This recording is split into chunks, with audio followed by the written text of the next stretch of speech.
Friends, मैं Arun Kumar VDS study centre में आपका स्वागत करता हूं। आज हम 10th क्लास जो कि एनसीईआरटी बुक मैथमेटिक्स, उससे हम एक ऐसे क्वेश्चन की शुरुआत कर रहे हैं जो बोर्ड परीक्षा में आने की पूरी संभावना है। और ऐसे क्वेश्चन में विशेष बात होती है, उसको ध्यानपूर्वक समझें ताकि इन क्वेश्चनों में परीक्षा के दौरान कोई गलती ना हो और आप अच्छे से कर सकें। तो चलिए आप शुरुआत करते हैं। क्वेश्चन नंबर जो हमारी एक्सरसाइज है वो 13.1 है, जो कि पृष्ठीय क्षेत्रफल से संबंधित है। चाहे आपका गोला हो, शंकु हो, बेलन हो या अर्धगोला हो या किसी भी आकृति में से काटने के पृष्ठीय क्षेत्रफल के बारे में कोई क्वेश्चन पूछ रहा हो तो उस तरह के क्वेश्चन हम करेंगे यहाँ पर। और जैसे कि क्वेश्चन नंबर हमने 4th लिया है, तो 4th ये क्वेश्चन एक क्वेश्चन नंबर पहला था वो हमने मिस कर दिया है, तो हम उसको भी आपको पहला क्वेश्चन हम आपको प्रोवाइड करा देंगे यहाँ से, जो कि परीक्षा की दृष्टि से वो भी बहुत ज़्यादा महत्वपूर्ण है, अपने आप में एक इम्पोर्टेंस रखता है, जो कि परीक्षा में आने की पूरी संभावना रहती है। और आप देखेंगे प्रीवियस पेपर उठा करके वो क्वेश्चन आया भी है। क्वेश्चन किस प्रकार से है मैं आपको बता दूंगा कि वो दो घने को जोड़ करके एक घना बनाया गया है। तो इस तरह का क्वेश्चन है, वो परीक्षा में कई बार पूछा गया है। तो हम क्वेश्चन नंबर 4 पर चलते हैं। जैसे कि बोर्ड पर दिखाया भी गया है, प्रश्न को देखेंगे आप कि भुजा 7 सेंटीमीटर वाले एक घनाकार ब्लॉक के ऊपर एक अर्धगोला रखा हुआ है। अर्धगोले का अधिकतम व्यास क्या हो सकता है? इस प्रकार बने ठोस का पृष्ठीय क्षेत्रफल ज्ञात कीजिए। देखिए क्वेश्चन हमने आपको बताया, एक घनाकार ठोस है, उसमें एक अर्धगोला रखा हुआ है जैसे कि आकृति में दिखाया गया है, और वो पूछ रहा है कि इस अर्धगोले की क्या पूछ रहा है, अधिकतम व्यास क्या हो सकता है। तो व्यास हमें बताना है।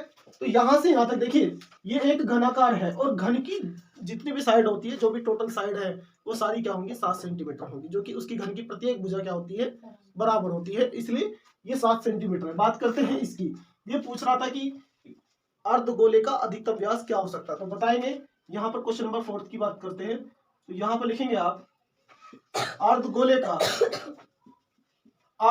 का अधिकतम व्यास।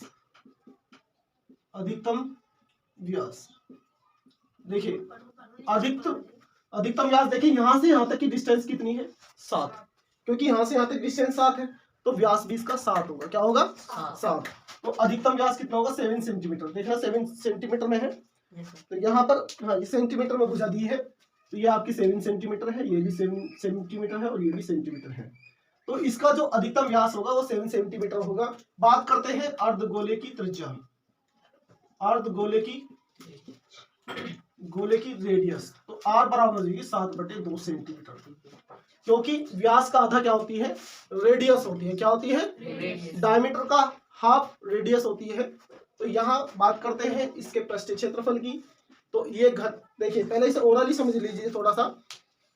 ये जब हम इसका पृष्ठीय क्षेत्रफल निकालेंगे, तो जब हम घन का पृष्ठीय क्षेत्रफल निकालेंगे 6a² होता है। क्या होता है, 6a²। यहां से यहां तक जो है ये ऊपरी पृष्ठ है, जो कि उसने अर्धगोले ने भी कवर किया हुआ है, और यहाँ पर ये घन में भी कवर हो रहा है। तो ये वाला जो ऊपरी पृष्ठ है ये 2 बार काउंट हो जाता है। जब हम इसे फाइंड करेंगे, जब हम इसे निकालेंगे, घन का पृष्ठीय क्षेत्रफल क्या होता है, 6a²। तो एक जो है 6 वाला जो है, ये लास्ट वाला, ये एक बार ऐड हो गया। जब हम घन का पृष्ठीय क्षेत्रफल निकालेंगे तो एक बार ऐड हो गया। फिर जब हम अर्धगोले का पृष्ठीय क्षेत्रफल निकालेंगे, एक बार इसमें ऐड हो जाएगा। तो ये वाला जो पृष्ठीय क्षेत्रफल है, जो ऊपरी वाला पृष्ठीय क्षेत्रफल है, ये 2 बार ऐड हो जाएगा। तो 2 बार में से एक बार हम इसको घटा देंगे। क्या कर देंगे, घटा देंगे, क्योंकि ये 2 बार काउंट हो रहा है।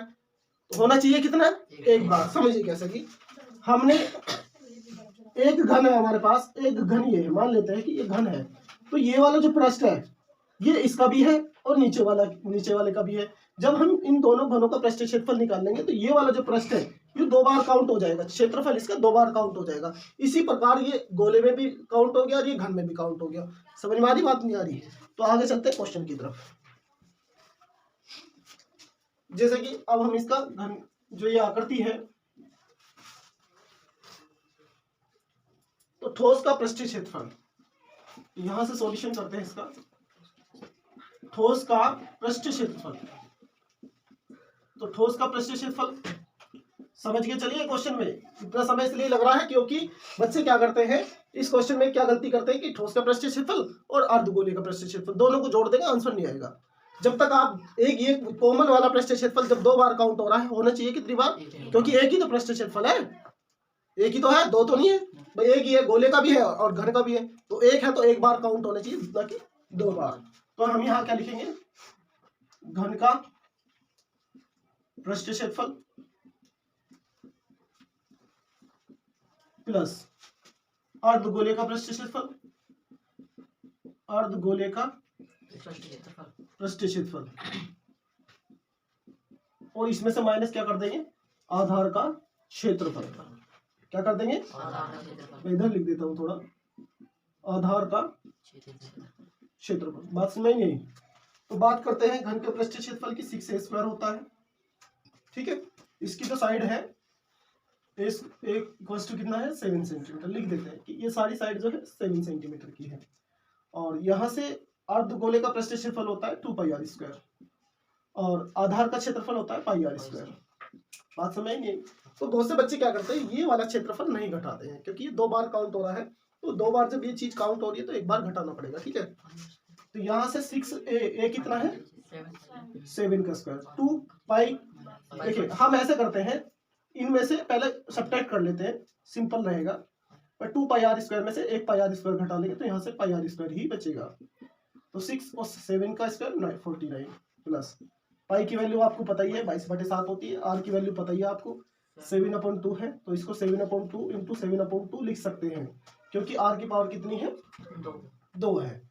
7 से 7 कैंसिल हो जाएगा, और 11 दूनी 22 आप ऐसे ही रहने देंगे, 6 × 9 = 54, 5 6 × 24 और 5 29, और यहाँ से 11 7 77/2 294 प्लस इसको 2 × 6 2 × 6 यहाँ से बचता है 1, 17 हो जाएगा, 2 × 8 = 16, 2 × 5 = 10, तो 38.5 आप इसको ऐड कर देंगे, यहाँ से 0.5 आ जाएगा, 8 4 12 का 2 का हिस्सा लगा 1, और 8 4 12 कैरी 1, 12 का 2 का 3 और 9 2 12, 3 और 9 12 हो गया, 12 13, और यहाँ से कितना आ जाएगा बेटा, 332.5 सेंटीमीटर स्क्वायर। तो ये आंसर आएगा, चेक करिए, नोट डाउन कीजिए।